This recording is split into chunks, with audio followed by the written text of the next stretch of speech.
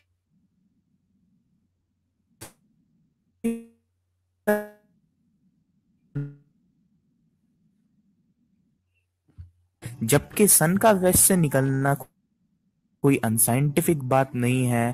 کئی ہائپوتھیسز ہیں سائنس کے پاس جس سے یہ بات ہم کو پتہ چلتی ہے کہ جو آئیڈیا ہے سن کا ویسٹ سے نکلنا یہ کوئی انسائنٹیفک چیز نہیں ہے بلکہ سائنس. تھوڑی سی آواز اگر بریک ہو رہی ہوگی تو وہ میرے انٹرنیٹ کی طرف سے ہے. ان کی ویڈیو بالکل ٹھیک ہے. مجھے اگر دوبارہ بھی پلے کرنی پڑی تو میں دوبارہ بھی پلے کر دوں گا کیونکہ میرے پاس سے انٹرنیٹ جو ہے نا اس کا ایشو تھوڑا سا بن رہا ہے. تو میں کوشش کرتا ہوں کہ یہ انٹرنیٹ کا ایشو نہ ہو. میری طرف سے تھوڑا سا بن رہا ہے کیونکہ یہ مجھے نظر آ رہا ہے کہ وہ بفر کر رہی ہے اور تھوڑا سا یہ مسئلہ کر رہی ہے. So let's see. انٹرنیٹ کا تھوڑا سا مسئلہ چل رہا ہے. بہرحال ابھی تک یہ بیسیکلی ایک اعتراض کیا گیا تھا کہ یہ سائنٹیفکلی پروو نہیں ہے یا ہو نہیں سکتا, یہ ان سائنٹیفک ہے کہ سورج جو ہے وہ مغرب سے نکلا ہے. بھائی سائنس تو پابند ہے قدرت کے قانون کی. آج اگر سورج مشرق سے نکلتا ہے اور مغرب میں جاتا ہے تو سائنس نے یہ صرف کہا ہے یا ہم نے دیکھا ہے کہ یہاں سے اب کل کو ادھر نکلا ہے تو ان سائنٹیفک, یعنی کامن سینس کی بات ہے. یہ ایسے ہی ہے کہ جیسے آج پانی جو ہے وہ پینے سے پیاس بجھتی ہے اور کل اگر پانی پینے سے پیاس نہ بجھے تو بندہ کہنا یہ کتنا ان سائنٹیفک. وہ سائنٹیفک اللہ کے بندے, سائنس جو ہے وہ ان چند قوانین کی جو کہ جن کو سسٹمیٹک لاز کہا جاتا ہے, وہ سسٹمیٹک لاز غالباً کہا جاتا ہے اس کے مطابق چل رہی ہے. تو آپ اعتراض کرنا شروع کر دیں کہ جناب یہ لاز چونکہ ٹوٹ نہیں رہے ہیں اس لیے یہ سائنٹیفک ہے, ان کے برعکس کوئی ہوگا وہ ان سائنٹیفک ہے. کتنے لاز ٹوٹتے ہیں, کتنے بنتے ہیں, اس کائنات کے اندر پتہ نہیں کس جگہ پر گریوٹی اس لیول کی ہے نہیں ہے. سورج کا بعض جگہ پر طلوع ہوتا ہے بعض جگہ پر نہیں ہوتا, تو وہ ساری چیزیں ان سائنٹیفک ہوں گی. یہ کس نے کہا ہے؟ تو science is a relative thing. وہ انسانوں کی سائنس آپ کہیں کہ ان سائنٹیفک, اگر آپ کہنا سائنس اوریجنلی نہ ان سائنٹیفک ہے نہ سائنٹیفک ہے, یہ قانون ہے جو چل رہے ہیں. خیر بہرحال انٹرنیٹ کافی ایشو کر رہا ہے میرے پاس.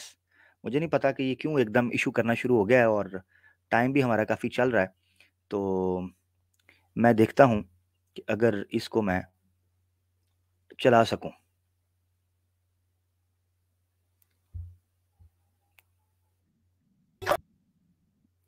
نہیں, میرے خیال سے جیسے میں ویڈیو پلے کرتا ہوں تو یہ ایشو آتا ہے. میں کوشش کرتا ہوں کہ میں اس کو آڈیو چلا کے دیکھوں, اگر آپ لوگوں کو آواز آ رہی ہو میرے سسٹم سے تو مجھے بتائیے گا کیونکہ ویڈیو بڑی امپورٹنٹ ہے.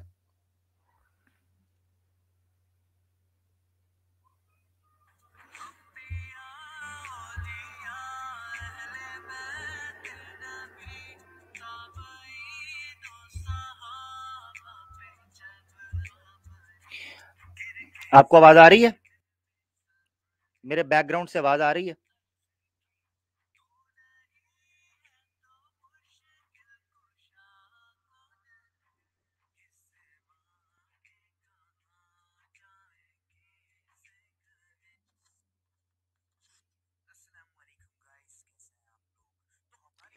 آپ کو ویڈیو کی آواز آ رہی ہے پیچھے سے؟ اچھا آ رہی ہے. چلے میں اس کو تیز کرتا ہوں تھوڑا سا تاکہ اگر آپ کو زیادہ آواز آ سکے تو زیادہ آ جائے جی آواز. ہم آواز کو کھول دیتے ہیں مزید.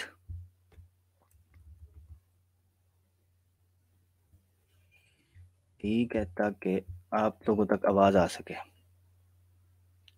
اب میں پلے کرنے لگا ہوں. شاعر نے ایک کلیم کیا ہے پروفیٹ محمد صلی اللہ علیہ وسلم کی پروفیسی پر. جیسا کہ ہر مسلمان جانتا ہے کہ قیامت جب تک نہیں آئے گی جب تک سورج ویسٹ سے نہیں نکلے گا. تو ظفر صاحب کا کلیم سنتے ہیں پہلے.